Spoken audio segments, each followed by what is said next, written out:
ogamba nti nsuze wange era bw'otandika okusula ewuwo twekubira enduula Abakrisitayo ne tugamba nti Venerable nga tetukyamulaba Reverend ngate kati abeerawo olunaku lumu sebo mulabirizi watuwaki tuwo omuntu anabeerawo baagala obeerawo ate munange Omukrisitayo najja nayingira mu nnyumba yo ngaddugala n'omugaa nti munange ng'ogirinnyeemu nga toddugala naga ti ffe twagizimba eno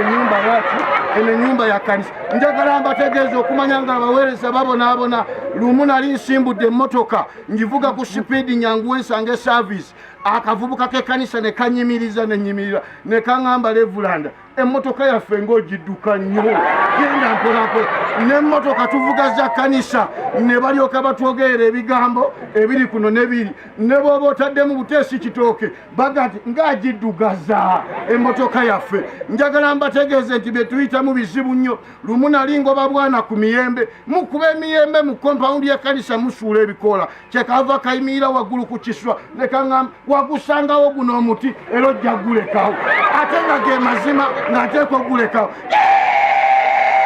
ne weewuunya embeera efaanana bw'eti enyigiriza omuweereza gy'ayitamu era njagala kubategeeza nalabako ku muweereza bambi yaziika abafu 3 olunaku baziika ku ssaawa 5 ne baziika ku 7 ne baziika ne ku 9 nga ku 11 ayina embaga kyokka alina okuva mu mbeera y'ennaku ademu yesanyu embaga Bishop yali agenda ogatta bwe yalanga yagamba katuyimba oluyimba nga tuyingiza omulambo omusajja